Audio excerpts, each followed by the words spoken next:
எழுத்தாளர் மகிழினி பாலா அவர்களின் உள்ளத்தை அள்ளித் தந்தேன்.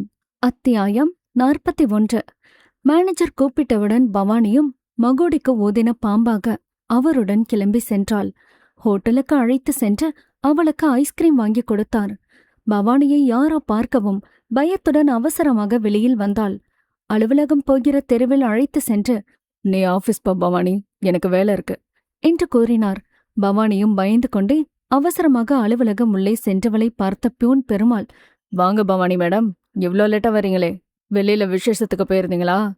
பவானிக்கு என்ன சொல்வது என்றே தெரியாமல் பியூன் முகத்தை பார்க்கவும், "எப்பவும் சீக்கிரமா வந்துடுவீங்களே, அதான் மேடம் கேட்டேன்" என்று சொல்லவும் பியூனை பார்த்து பதில் எதுவும் சொல்லாமல் லைட்டாக புன்னகைத்தாள். "நல்ல வேலை, நம்ம மேனேஜரோட ஸ்கூட்டர்ல போனதை பார்த்துட்டார் போல நினைச்சுக்கிட்டேன்."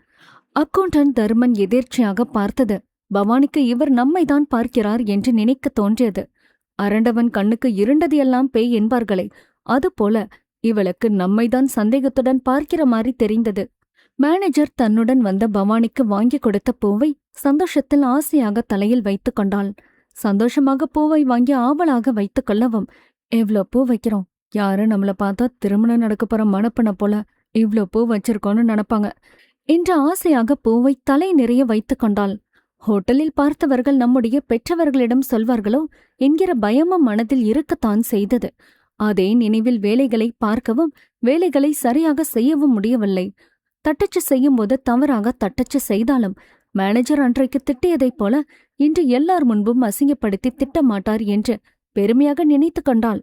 அவளுக்கு தெரியவில்லை, வேண்டுமென்றே தன்னை யாரும் தவறாக நினைத்துவிடக்கூடாது என்பதற்காகவே பவானியை அடுத்தவர்கள் முன்பு கோபமாக திட்டுவதும், மற்றவர்களுக்கு தெரியாமல் பவானியை சமாதானப்படுத்தி காதல் மொழிகளை பேசி அவளுடைய மனதை மாற்றுவார் என்றும் பவானி நினைக்கவில்லை.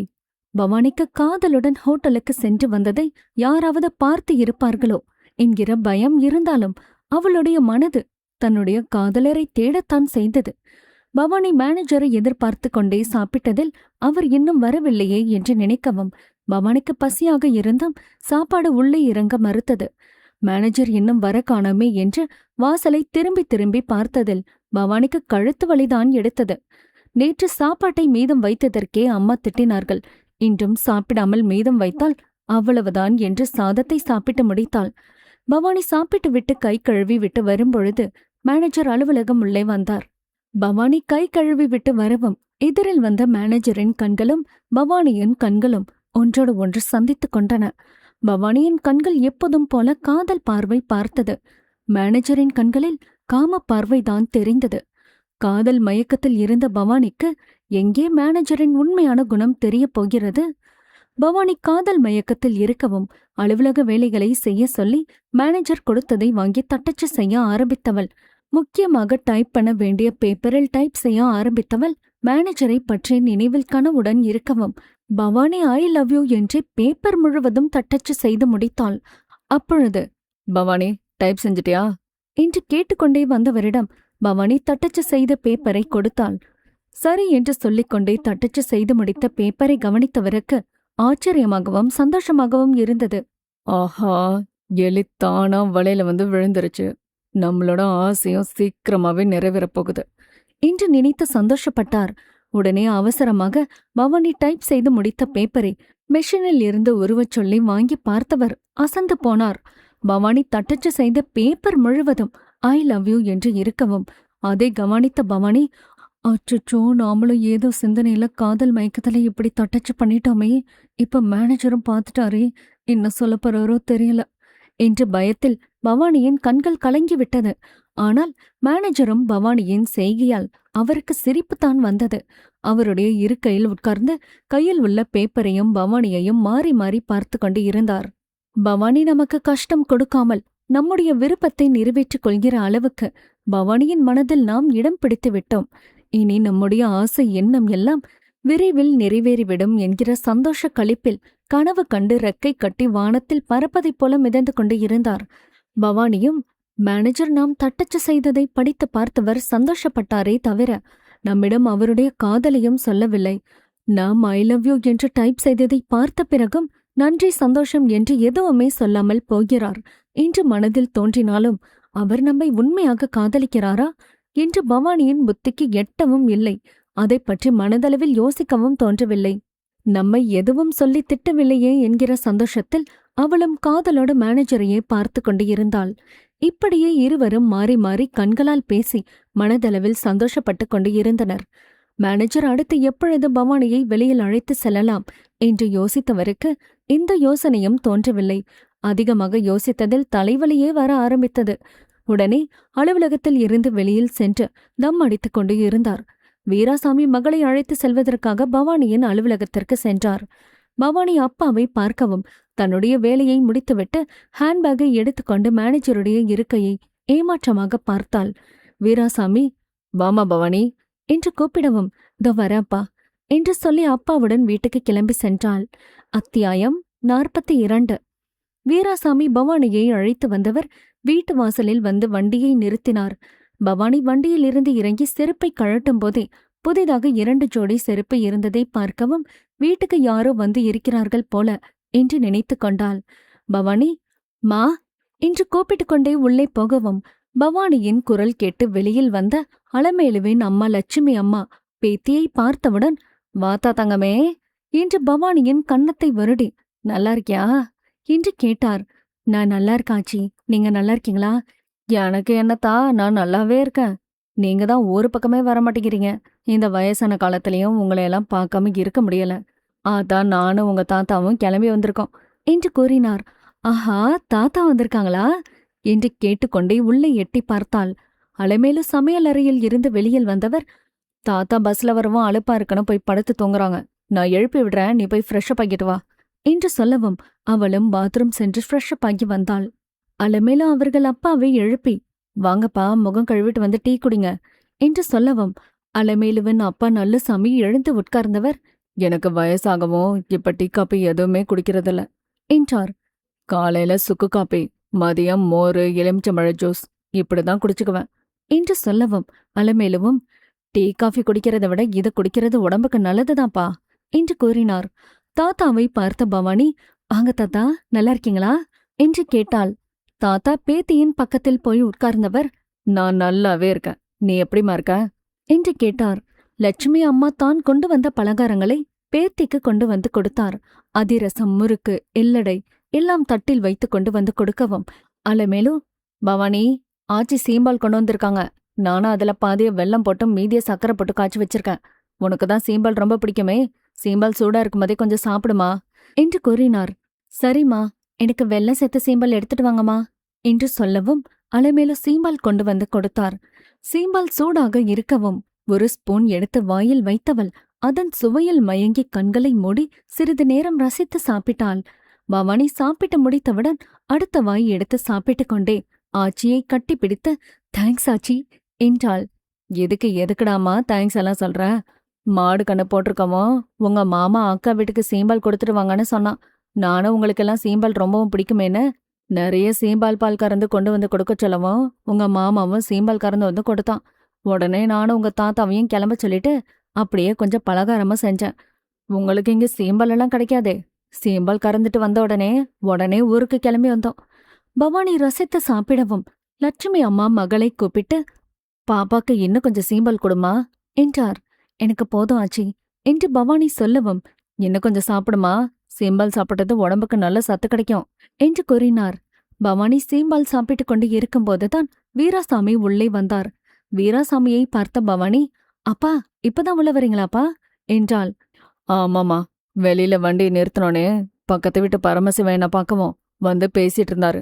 அவர்கிட்ட பேசிட்டு இருந்தேன்" என்று சொல்லிக்கொண்டே வண்டி சாவியை ஸ்டாண்டில் மாட்டிவிட்டு வந்தார். வீராசாமி மாமனார் மாமியாரை பார்க்கவும், "வாங்க மாமா, வாங்க அத்தா" என்று சொல்லி கையெடுத்து கும்பிட்டார். அவர்களும், "வரங்க தம்பி" என்று சொல்லி நலம் விசாரித்தனர். வீராசாமி, "முகம் கழுவிட்டு வரங்க" என்று சொல்லிவிட்டு போய் ஃப்ரெஷ்அப் ஆகி வந்தார். வீராசாமி மாமனார் மாமியாரிடம் ஊரில் மழை பெய்து இருக்கிறதா என்று கேட்டவர் விவசாயம் பற்றியும் விசாரித்தார். வயலில் என்ன விவசாயம் செய்து இருக்கிறீர்கள் என்று கேட்டதற்கு நல்லசாமி தன் மருமகனிடம், "இந்த வருடம் ஓரளவுக்கு மழை பெய்து இருக்கவும் நெல் நடவு செய்தோம் என்றும் மீதி வயலில் நிலக்கடலை, முத்துச்சோளம் எல்லாம் விதைத்து இருக்கிறோம் என்றும் கூறினார். "எந்த வெள்ளாமைய விவசாயம் செஞ்சாலும் பூச்சி ஏதாவது வந்து நோயை கொடுத்துறதுனால மகசூல் குறைஞ்சு போயிருது. முன்பு போல விவசாயத்துல பெருசா லாபம் கிடைக்கிறதில்ல என்று கூறினார். அன்றைய காலங்களில் எந்த பயிரை விதைத்தாலும் நன்கு விளைந்து மகசூல் கொடுக்கும். இப்பொழுது போல நோய் தாக்குதல் எல்லாம் இருக்காது. பருவம் தவறாமல் மழையும் பெய்வதால், மழை தண்ணீர் கிடைப்பதால் விவசாய பயிர்கள் செழித்து விளைந்து நல்ல விளைச்சல் கொடுக்கும் என்றார். ஆமாம் மாமா, நீங்க சொல்றதும் சரிதான். இன்னைக்கு காலத்துல மழையும் பருவமும் தவறிதான் பெய்யுது. எங்க பார்த்தாலும் விவசாய நிலத்துல தொழிற்சாலையை கட்டிடுறாங்க. அங்க இருந்து வெளியில வர கழிவு நீரும் பூமியில இறங்கிடுது. ஆறு குளம் இருக்கிற இடத்துல அந்த சுத்தமான தண்ணியில கலந்துறதுனால விவசாய நிலத்துல விளைச்சல் பாதிக்குது.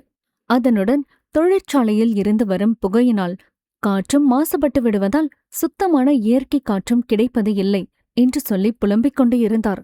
சுத்தமான இயற்கை காற்று கிடைக்காமல் மாசுபட்ட காற்றை சுவாசிப்பதால் மனிதர்களுக்கும் புதிதாக வியாதிகளும் வந்துவிடுகிறது. விவசாய பயிர்களுக்கும் இந்த மாசுபட்ட காற்றை சுவாசிப்பதால் விவசாய பயிர்களும் கருகியும் காய்ந்தும் போய்விடுகிறது என்றார்.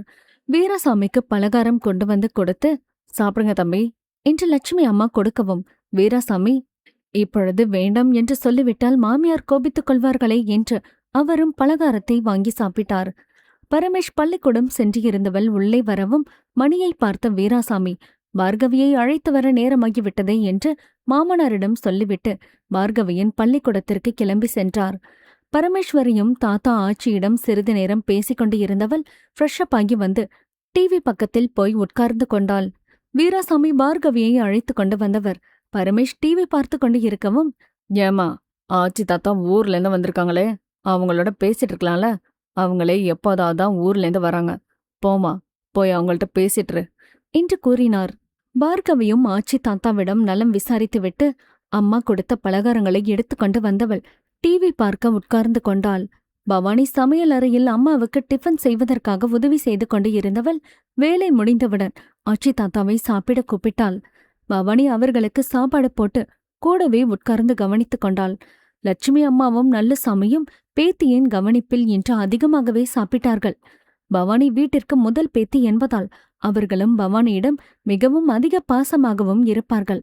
அலைமேலு கணவரையும் மகள்களையும் சாப்பிட வரச் சொல்லி சாப்பாடு பரிமாறினார். அனைவரும் சாப்பிட்டவுடன் அலமேலு அவர்களுடைய பெற்றவர்களுடனும் அவருடைய ஊரில் உள்ள விஷயங்களைப் பற்றியெல்லாம் பேசிக்கொண்டு இருந்தார். பவானியும் பரமேஸ்வரியும் பாத்திரம் தேய்த்து கழுவி வைத்தனர். பரமேஷ் படிக்கிற வேலை இருக்கிறது என்று சொல்லிவிட்டு ரூமுக்கு சென்று விட்டாள். பவானி மீதம் இருந்த வேலைகளை செய்துவிட்டு அடுப்பை துடைத்து சுத்தம் செய்துவிட்டு சென்று படுத்தாள். பவானிக்கு இவ்வளவு நேரம் வேலை செய்து கொண்டு இருந்ததில் மேனேஜரை பற்றிய ஞாபகம் வரவில்லை. பவானி ஆச்சி தாத்தாவிடம் சொல்லிவிட்டு அம்மாவிடம் வேலைகளை முடித்து விட்டேன் என்று சொல்லி உறங்க சென்றாள். சரிம்மா, நீ போய் படுத்து தூங்கு, காலையில வேலைக்கு போகணும்ல என்று சொல்லவும் அவளும் சென்று படுத்து கொண்டாள். பவானிக்கு திருமணம் செய்வதை பற்றி அலமேலு பெற்றவர்களிடம் பேசிக்கொண்டு இருந்தவர் லேட்டாகத்தான் தூங்கினார். பவானிக்கு படுத்தவுடன் தூக்கம் வராமல் இருக்கவும் காதல் கனவுகளை கண்டு கொண்டு இருந்தாள்.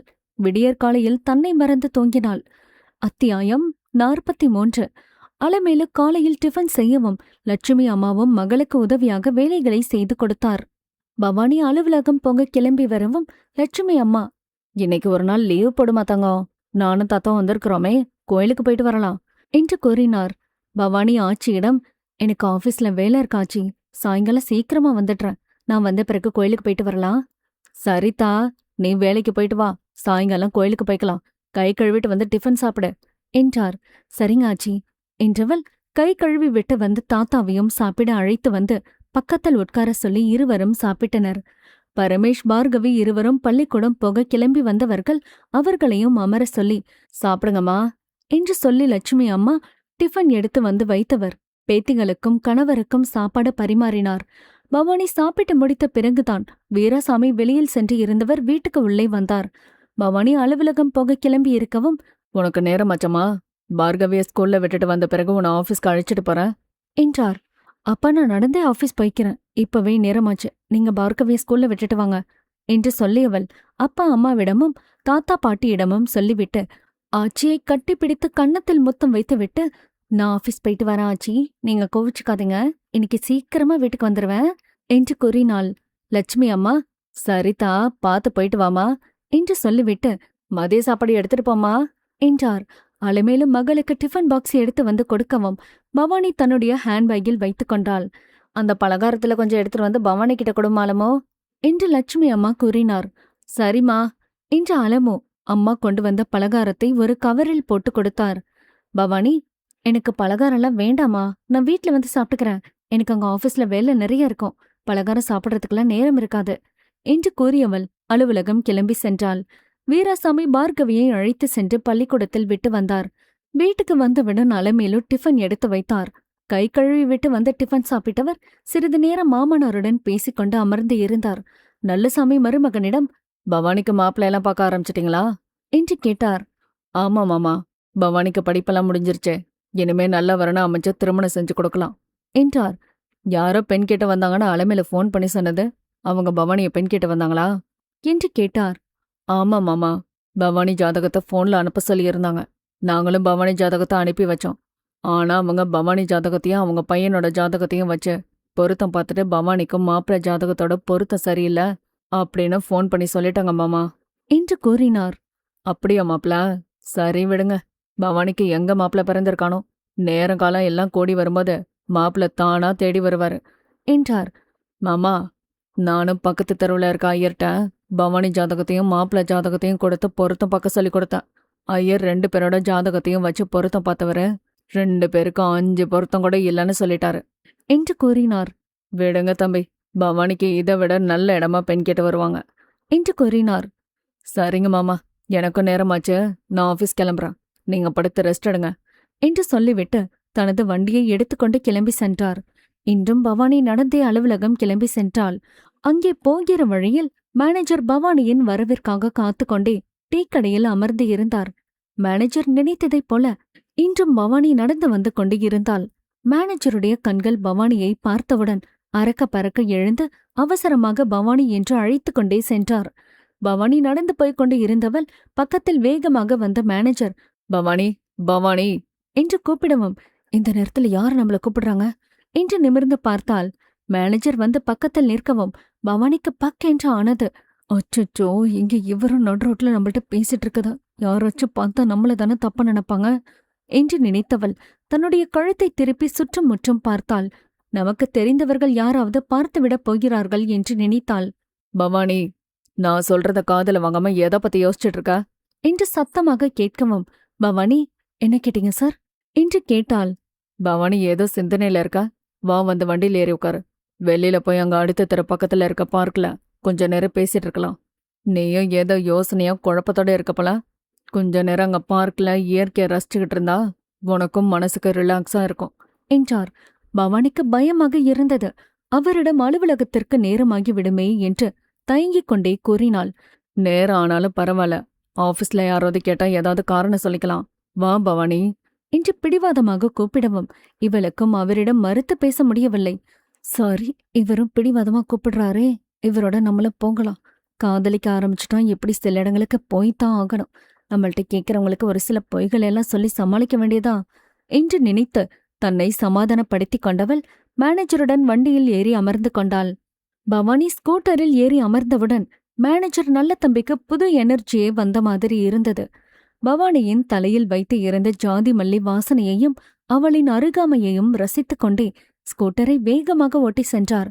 வண்டியில் போகிற போது ஒரு இடத்தில் பள்ளமாக இருக்கவும் ஸ்கூட்டர் போன வேகத்தில் மேனேஜரும் பவானியும் நன்கு இடித்துக் கொண்டனர். பவானி பயத்தில் மேனேஜரை நன்கு கட்டிப்பிடித்துக் கொண்டாள்.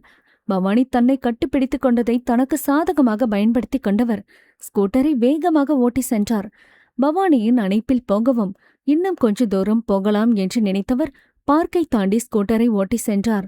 பவானிக்கும் இப்படி அவருடன் அணைத்துக் கொண்டு செல்வது பிடித்து இருக்கவும் வண்டியில் இருந்து இறங்க மனது இல்லாமல் அமைதியாக அமர்ந்து இருந்தாள். பவானி தன்னுடன் அமைதியாக அணைத்துக் கொண்டு அமர்ந்து இருக்கவும் அதை தனக்கு சாதகமாக பயன்படுத்திக் கொண்டவர் இன்னும் கொஞ்சம் அதிக தூரம் சென்று ஒரு ஹோட்டலில் வண்டியை நிறுத்தினார். பவானியும் காதல் மயக்கத்தில் இருக்கவும் மேனேஜருடன் என்று வேறு ஒரு ஹோட்டலுக்கு சென்றனர். இருவரும் அங்கே ஹோட்டலில் அமர்ந்து கொண்டு கண்களால் காதல் மொழிகளை பேசிக்கொண்டு இருந்தனர். எவ்வளவு நேரம் இப்படியே அமர்ந்து இருப்பீர்கள் என்பதைப் போல பேரர் வந்து என்ன சாப்பிடுகிறீர்கள் என்று கேட்கவும் மேனேஜர் பவானியிடம், டிஃபன் சாப்பிட்றியா என்று கேட்டார். அச்சச்சோ, எனக்கு டிஃபன்லாம் வேணாம் சார், நான் இப்பதான் வீட்ல சாப்பிட்டு வந்தேன் என்று கூறினாள்.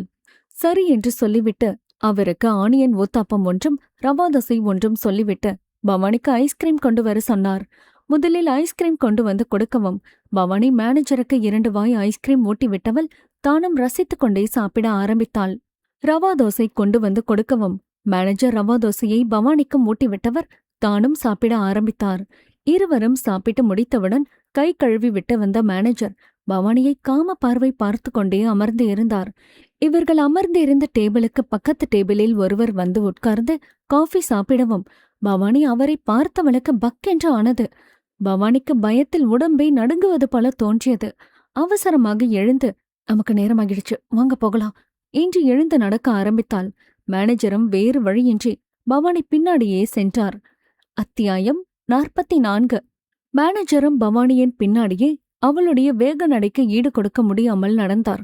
ஸ்கூட்டர் அருகில் சென்றவுடன் வண்டி எடுங்க என்றாள். அவரும் வேண்டா வெறுப்பாகத்தான் வண்டியை எடுத்தார். வண்டி போகிற வழியில், ஏன் பவானி இவ்வளவு வேகமா கிளம்ப சொல்லி அப்படி ஓடி வந்தா என்று கேட்டார். ஹோட்டல்ல அப்பாக்கு தெரிஞ்சவரை பார்த்தேன், நல்ல வேளை அவர் நம்மள பாக்குறதுக்குள்ள வேகமா கிளம்பி வந்துட்டேன் என்று கூறினாள். சரி சரி விடுப்பா, அதான் அவர் பாக்குறதுக்குள்ள நாமளே கிளம்பி வந்துட்டோமே, அப்புறம் ஏன் எவ்வளவு பயமும் படபடப்போம், தைரியமா இரு என்றார். இவர்கள் வண்டியில் போகிறபோது லேசாக தூறல் விழ ஆரம்பித்தது.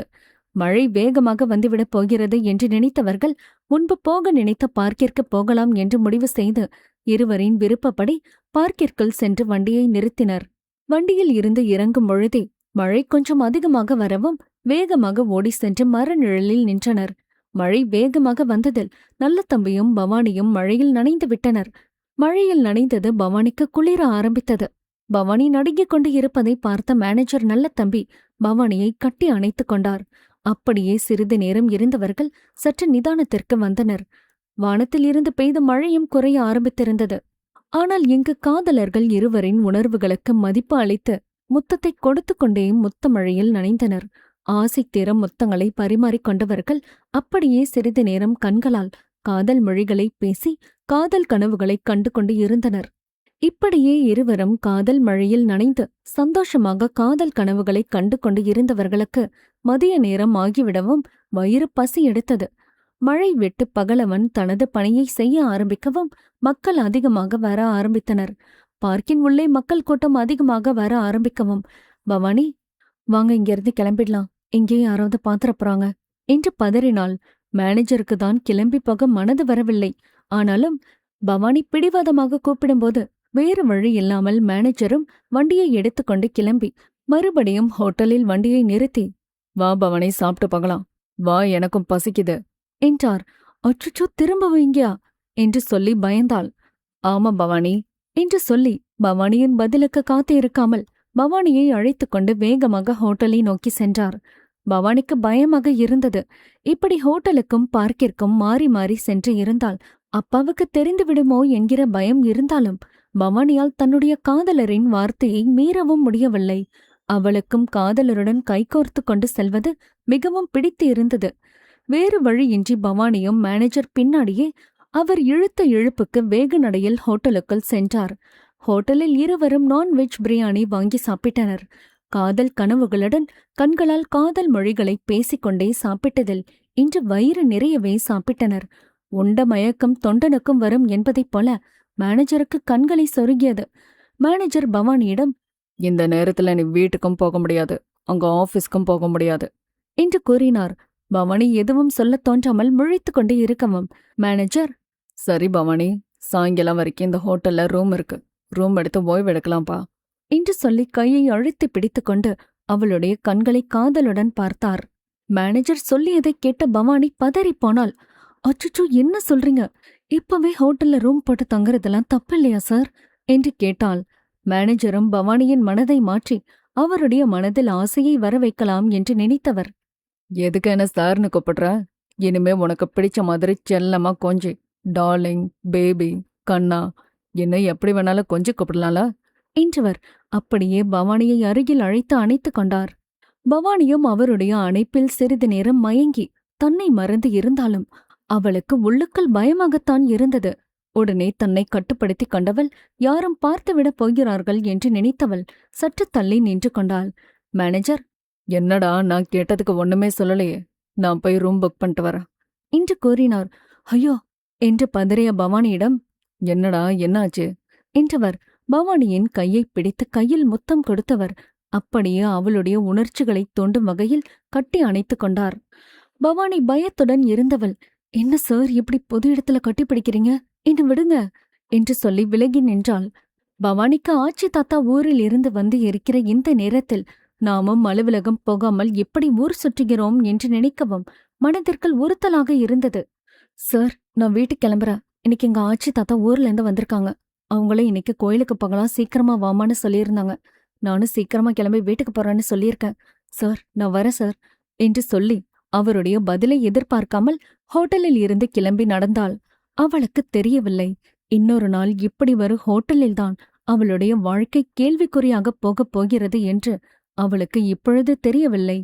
பவானி வேகமாக கிளம்பி போகவும் மேனேஜரும் வேறு வழியின்றி அவரும் பவானி பின்னாடியே சென்றார். பவானி, பவானி என்று கூப்பிட்டுக் கொண்டே போகவும் பவானி திரும்பி பார்த்தவள் திரும்பவும் வேகமாக நடந்தாள். வேக நடையில் பவானி பக்கத்தில் சென்ற மேனேஜர், என்னப்பா, எதுக்கு இப்படி கோபிச்சுக்கிட்டு வர என்று கெஞ்சியும் கொஞ்சியும் பேசினார். பவானியிடம் இன்று இவருடைய கொஞ்சல் கெஞ்சல் எதுவும் வேலைக்கு ஆகவில்லை.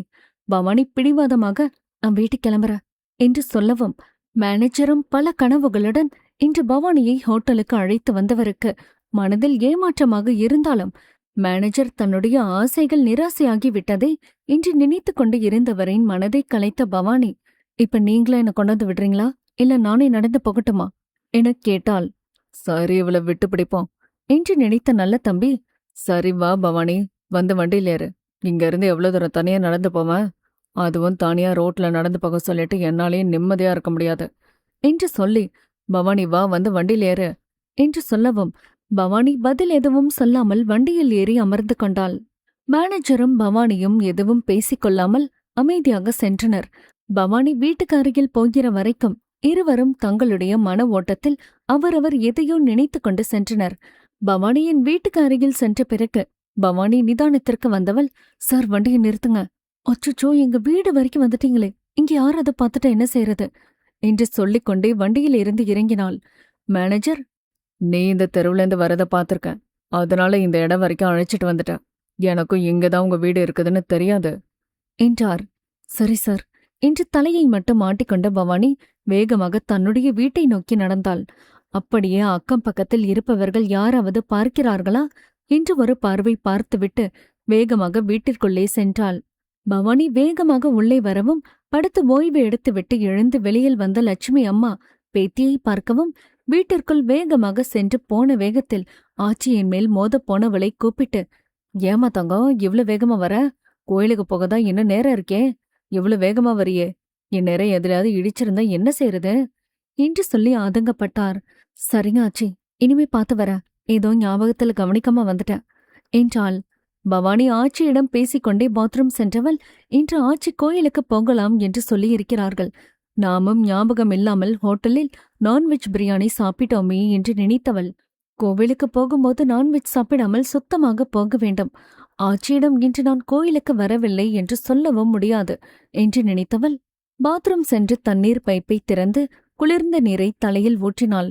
தலைக்கு குளித்து முடித்த பவானி தலையை துடைத்துக் கொண்டே வெளியில் வந்தவளை ஆச்சி பார்த்து விடவும் என்ன சொல்வது என்று விழித்துக் கொண்டு இருந்தாள். லட்சுமி அம்மா, ஏண்டா தங்கம், காலையில தலைக்கு குளிக்கலையா? இப்ப இந்த நேரத்துல தலைக்கு குளிச்சிருக்க என்றார். ஆமாச்சி என்று அவசரமாக பதில் கூறிவிட்டு தலையை உலர்த்த சென்றாள். அங்கே மேனேஜர் காலையில் இருந்து அலுவலகம் போகாமல் ஊர் சுற்றியவர் அலுவலகம் முடிகிற நேரத்தில் அலுவலகம் உள்ளே சென்றார். அத்தியாயம் 45. பவானி மாடிக்கு சென்று தலையை காய வைத்துக் கொண்டு இருந்தாள். மாடியின் அருகில் உள்ள மஞ்சள் அரளிப்பூ மரத்தில் பட்டாம்பூச்சி ஜோடியாக பறந்து சென்று தேன் குடித்துக் கொண்டே ரீங்காரமிட்டுக் கொண்டு இருந்தன. அருகில் உள்ள தென்னை மரத்திற்கு பக்கத்தில் உள்ள பூவரசன் மரக்கிளையில் பச்சை கிளி 2 பறந்து வந்து காதல் மொழிகளை பேசி கொஞ்சு கொண்டு இருந்தன. பச்சை கிளிகளை பார்த்த பவானிக்கு ஆசையாக இருந்தது. ஆஹா, நாமளும் பச்சை கிளையா பிறந்திருந்தா இப்படி சுதந்திரமா காதல் மொழிகளை பேசிட்டு இருக்கலாம். காதலிக்கும் போது மனிதர்கள் யாருக்கும் பயப்பட வேண்டிய அவசியமே இல்லை என்று நினைத்து கொண்டு பச்சை கிளிகளை பார்த்து ரசித்துக் கொண்டு இருந்தாள். பச்சை கிளிகள் 2ம் ஜோடியாக ஆகாயத்தை நோக்கி பறந்து சென்றன. பவானியும் தன்னுடைய காதலனுடன் ஜோடியாக பறப்பதைப் போல கனவு கண்டவள் அப்படியே ஆகாயத்தில் பறப்பதாக நினைத்து கைகளையும் கால்களையும் தூக்கினாள். அப்படியே நிதானத்தில் இல்லாமல் கையையும் காலையும் தூக்கியவள் கால் முட்டியில் சுவரில் இடித்து கொண்டாள். அப்பொழுதுதான் சுய நினைவுக்கு வந்த பவானி காலில் வலி எடுக்கவும் வலியை உணர்ந்து, நல்ல வேளை நாம நிதானம் இல்லாம விழப்பாத்தோமே என்று நினைத்தவள், இதெல்லாம் காதல் படுத்தும் பாடு. காதல் வந்து விட்டால் நமக்கு எதுவுமே புரியாது போல. இந்நேரம் நாமளும் கவனம் இல்லாம கீழே விழுந்திருப்போம். நம்மளோட கவனமின்மையால இந்நேரம் கையையும் காலையும் உடைச்சிட்டு இருக்க பார்த்தோமே என்று நினைத்து கொண்டாள். நாமும் எதுவுமே நம்மால் செய்ய முடிந்ததை பற்றி மட்டும் யோசிக்க வேண்டும், அதை செயல்படுத்தவும் முயற்சி எடுக்க வேண்டும் என்று நினைத்து கொண்டாள். பச்சை கிளையாக பிறந்து இருந்தால் நாமும் பறக்க ஆசைப்படலாம். மனிதனாக பிறந்தவர்கள் பறந்து செல்வதற்கு ஆசைப்படக்கூடாது என்று நினைத்தவளுக்கு, காதலிப்பவர்கள் காதலிக்க ஆரம்பிக்கும் போதே அவர் நல்லவரா கெட்டவரா என்று யோசிக்க வேண்டும் என்று நினைக்க தோன்றாமல் பவானி அப்பாவி பெண்ணாகத்தான் இருந்தாள். ஆச்சி கூப்பிடுகிற சத்தம் கேட்கவும், இதோ வர ஆச்சி என்று சொல்லியவள் வேகமாக மாடியில் இருந்து கீழே இறங்கி வந்தாள்.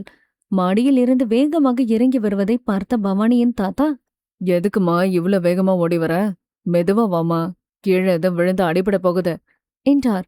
சரி தாத்தா, இனிமே பார்த்து கவனமா வர என்றவள், ஆச்சி என்று சொல்லிக்கொண்டே சமையல் அறைக்கு போக பார்த்தாள்.